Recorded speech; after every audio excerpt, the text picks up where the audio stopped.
Hello, beautiful human. Thanks for clicking on our conversation with Ed Sheeran. I'm so excited. Oh my gosh, Bad Habits starts a whole new era. Ed's going to talk all about it. Please leave your honest feedback in the comment section below. Hit like on the video, and I'm asking you to please subscribe and let us know who we should have on the show next. Because we can't do this without you. I appreciate you watching. Here we go. Let's do this.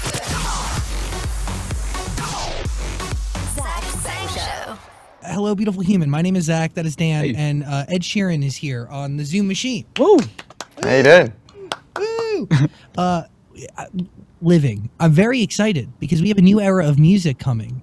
That's the right thing to expect once you put out a single, Bad Habits, correct? Yeah, for sure. I mean, the album's done. I've just been the weird thing about it. Usually, when I make an album, throughout the process, I'll have people around my house, we'll have dinner, we'll have some beers, and then I'll play the album, and then I'll work out what songs are good and what songs are bad. And I just haven't had that this time. So I sort of made this record, and now I'm like starting to play it to people and being like, is it good? And getting a validation. Like, I had lost my confidence in it last year, and now I'm kind of getting validation on the record that people actually like it. Especially the first single, people are really, really excited about. So that's good.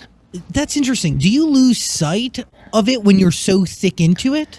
Yeah, dude. I I'm not exaggerating because I've done 2 albums, and I've basically written about 250 songs, and in that I'll write 50 ballads, and at that point how do you work out what's good if you can't play them to people? I'm kind of because they're all sort of my musical children, and so I've just kind of been bouncing them off my wife, and it's just been what she and I agree on, I guess. One that makes for a very different and uniquely special body of work compared to the other ones, right? Because the ears that you're using as a filter is that of your life partner. But is that usually your process? Do you usually make 250 songs or a couple hundred songs before you can narrow it down? Yeah, definitely.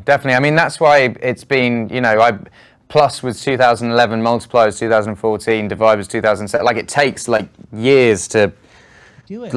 I basically write songs and then whittle it down to the best ones. I mean, the only record that I wouldn't class it as an album. I wanted to basically fling it out, but the Collaborations project was one that I made that in 3 weeks, and Fred, the guy that made it, moved in Nashville, and we just made 15 songs, found 15 artists, and then put it out, kind of thing. But that was the only one that there was no thought process to. It was just whatever happens, happens. But even that you still made from scratch. You didn't go back and rework some of the songs that had just been sitting there because no, it's all scratch.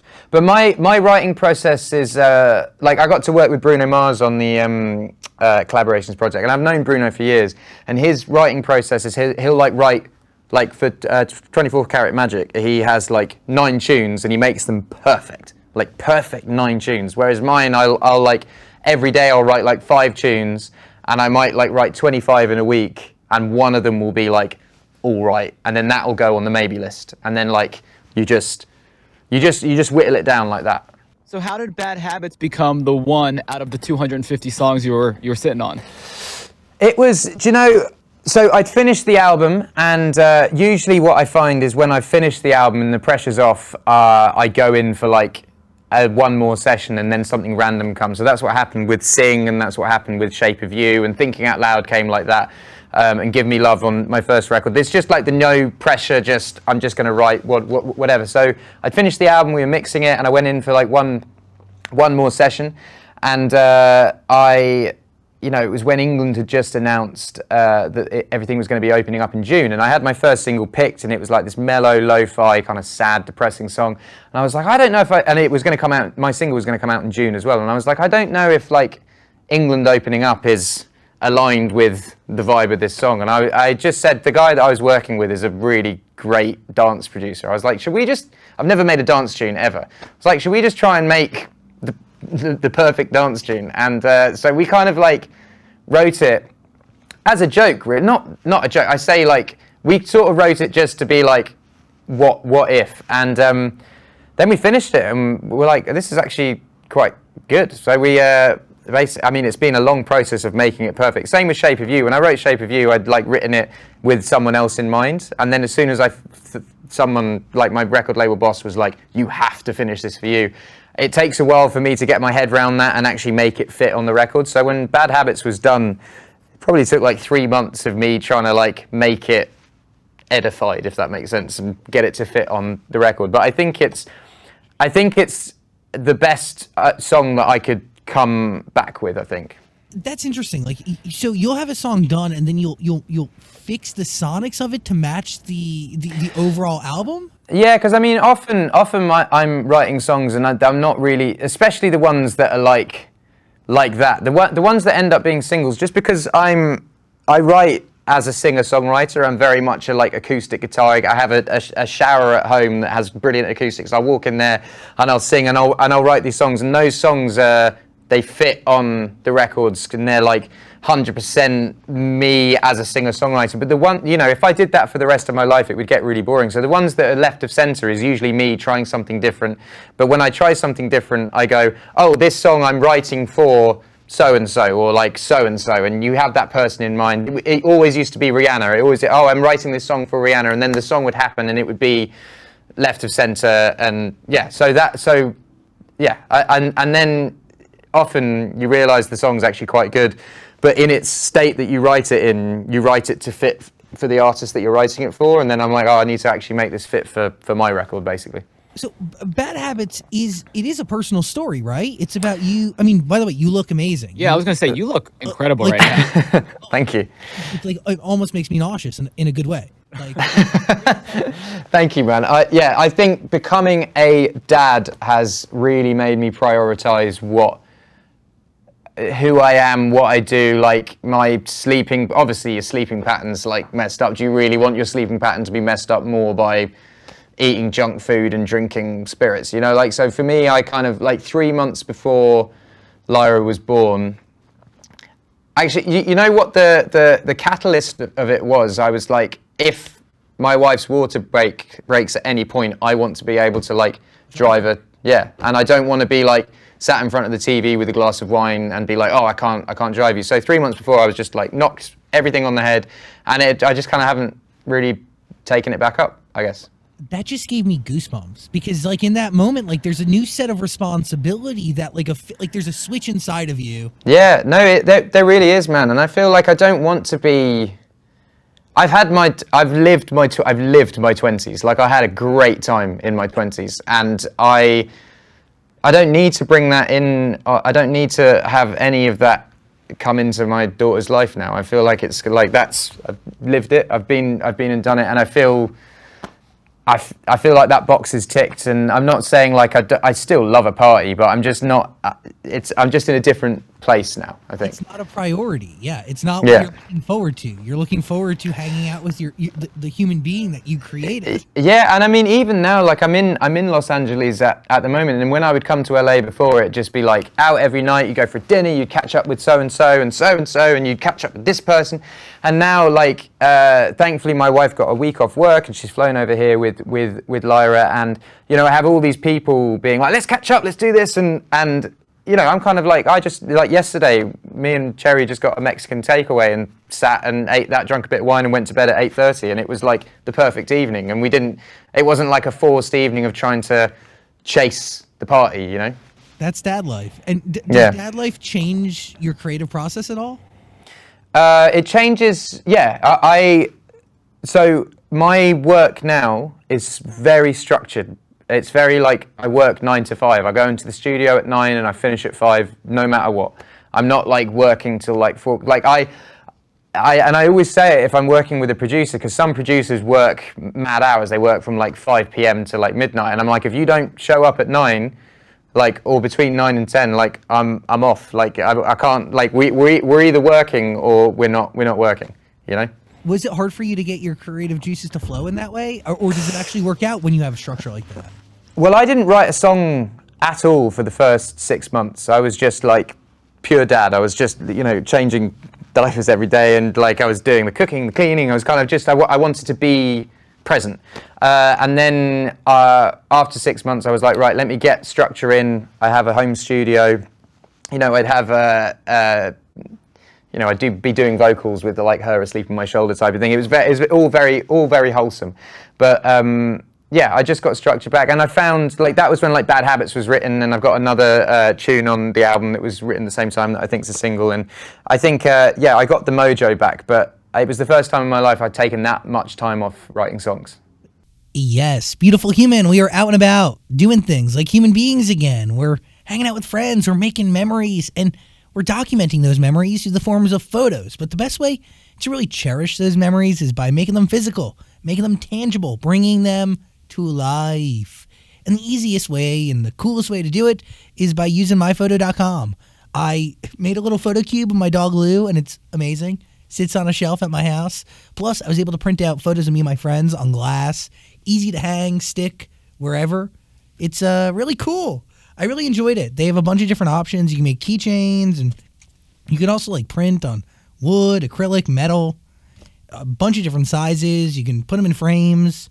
myphoto.com. They have products that start as $12. So seriously, there's something for everybody, and it'll get to you in like 5 days. Come on, myphoto.com. It also connects to your Instagram, so you can pull photos right from there. That's what I did. It was really easy and a lot of fun. Took a few minutes, and now my photos are forever. myphoto.com. Try it out. Save 20% if you use my name at checkout. That is Zach. Z-A-C-H. myphoto.com. Let me know. Like, take photos of your physical photos and send it to me. I want to see. myphoto.com. Zach at checkout saves you 20%. This album represents something more than just music to a certain degree. It represents memories that you share with your daughter. Like, that's... Yeah, I think, do you know, I didn't want to make an album about being a dad, though. So there's actually only one tune on the album that's about being a dad. But I've had, you know, the Collaborations record was like, it was written on tour in like 3 weeks, but I've actually been making this record since Divide came out, so for the last 4 years, and there's been so many changes in my life. I've had like a really good friend pass away, I've got married, I've had a kid, I've like bonded with my dad a bit more, I've like lost friends, I've gained friends, I've like, there's been so like a roller coaster of emotions, and I've tried to capture it on individual songs and make this body of work that reflects the last 4 years of my life, I guess. So when you listen back, is it almost like diary passages? How do you... Of course, yeah. Yeah, it's like, yeah, every song is like a specific moment in time that captures how I felt then. And a lot of the time, I don't feel like it anymore. Like, I've had, like, super dark dips, and, like, I would write songs in those times, and now I sort of listen back to it, and I'm like, oh, wow, like, I'm glad I'm not there anymore. You kind of need to document those moments, right? Like, and be able to reflect on them, so you can, I don't know, there's positivity in that, even though it's dark.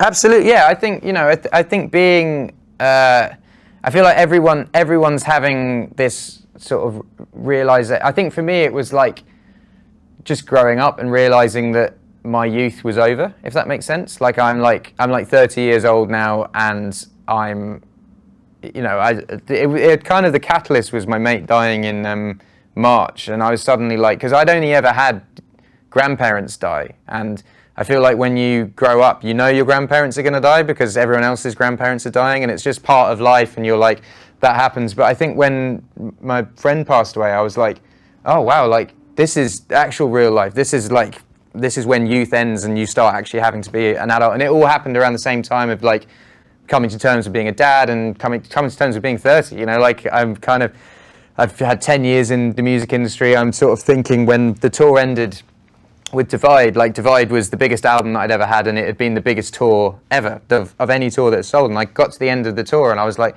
what if this is the peak? Like, what if like my career peaks here and everything's downhill? So I was sort of coming to terms with that as well. And it's just, with the album, I feel like it reflects all of this, and I'm really, really proud of it. Do you write as you feel, or do you feel and then write? It kind of happens. I find it, like, I don't go to therapy. I know therapy's like a big thing everywhere in the world, but I've always found my therapy is writing songs. And any time I felt joy or felt depressed or felt like anything, I will write it instantly. A song comes out, and out of situations, I'm like, if I've had like a really, really bad month and a song comes out of it, that song will sit on the album and forever be a joyous thing that came from sadness. Does that make sense? You can be like, this is a great reflection, and I've got something beautiful out of it that I can now share with the world that will live on forever. And I'm glad I lived this month because this exists. And through that, you heal.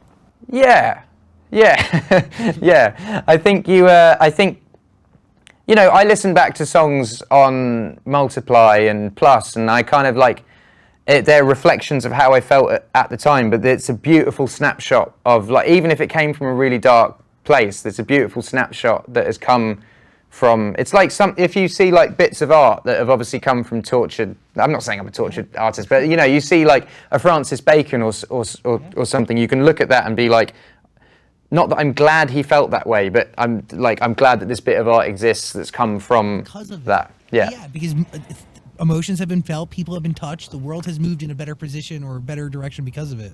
Yeah. This has suddenly got really deep. I like it.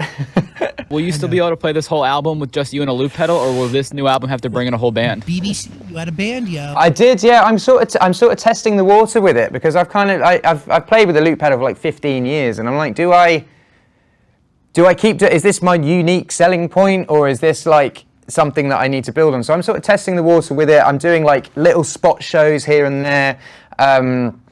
TV things. I've always used bands for TV shows, but I can do everything with the loop pedal, and I can do everything with a band, and I just need to work out what's better.